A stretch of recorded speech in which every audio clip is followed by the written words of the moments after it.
मेरी बात ध्यान से सुनो। जब से तुम्हारी माँ आई है, पल भर भी सुकून नहीं है।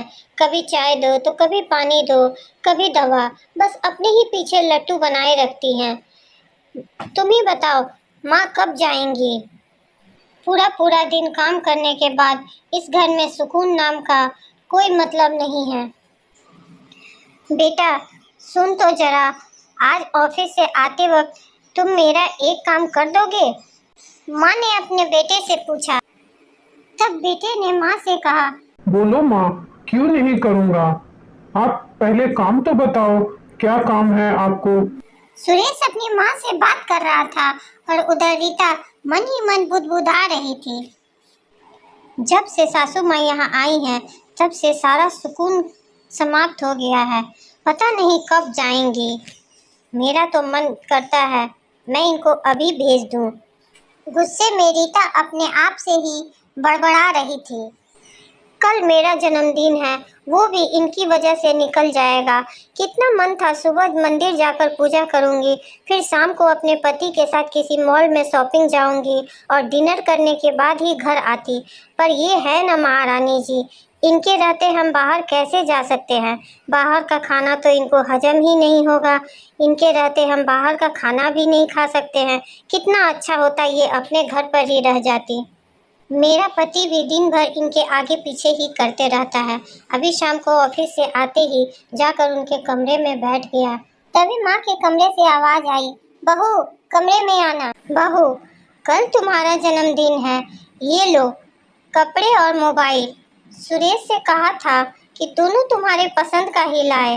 कल सुबह उठना और मंदिर चली जाना। मैं नाश्ता खाना सब देख लूंगी। सुरेश ने छुट्टी ली है तो तुम दोनों बाहर घूम आना और मैं घर पर ही रहूंगी। बहू, तुम पहले जैसे यहाँ रहती थी वैसे ही रहा करो। मेरी वजह से परेशान नहीं रहा करो। बस मैं यहाँ आई थी तो मुझे लगता है कि कोई मुझसे बात करने वाला है। तुम मेरे आसपास ही रहो। इसी वजह से कुछ ना काम होते हुए भी मैं तुम्हें कुछ न कुछ काम बोलते रहती हूँ। वहाँ घर पर तो अकेली ही रहती थी ना।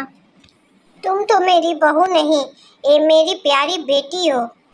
पर माँ, आपको कैसे पता चला कि मैं नए कपड़े पहनकर मंदिर जाऊंगी और मुझे फ़ोन की ज़रूरत है?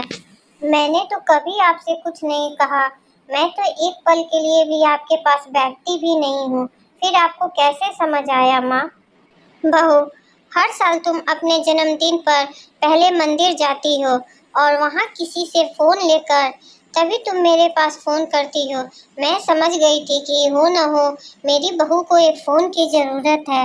इसीलिए मैंने सुरेश से कहा था कि आज वो तुम्हें एक अच्छा सा फ़ोन जो तुम्हें पसंद हो वही ला कर दे।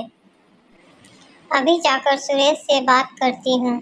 मुझसे बहुत बड़ी गलती हो गई है। मैंने माँ जी के बारे में क्या क्या सोच रखा था, पर मेरी माँ तो बिल्कुल माँ के समान है। मुझे माफ़ कर दो सुरेश।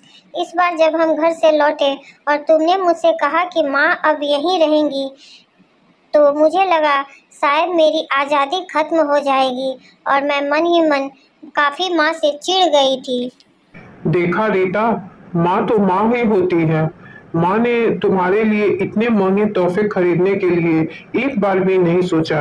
मैंने मना किया पैसा देने को, पर उन्होंने अपने पैसे से ही खरीदा। बेटा, आज तुम्हें ऑफिस से छुट्टी लेनी होगी और मेरी प्यारी बेटी के साथ बाहर इसे घुमाने ले जाना होगा। सुरेश, अब माँ कहीं नहीं जाएंगी। अब वो हमेशा हम लोगों के साथ ही रहेंगी। मुझसे इतनी बड़ी गलती कैसे हो गई? मैं शायद अपने ही सुख सुविधा में खोई हुई थी।